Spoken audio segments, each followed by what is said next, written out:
بقى نقول بسم الله. نجيب الصينية اللي هنسوي فيها والفراخ،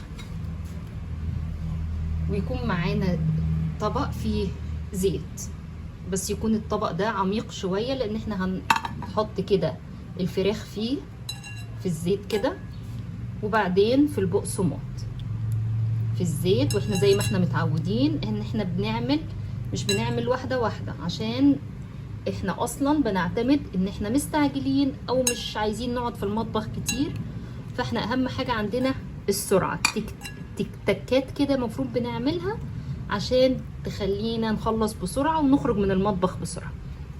يلا يا ست الكل بقى كده. ايوه تمام زي الفل. نعمل كده. عايزة تعملي قطعة قطعة، عايزة تعملي الطبق بتاعك صغير تعملي واحد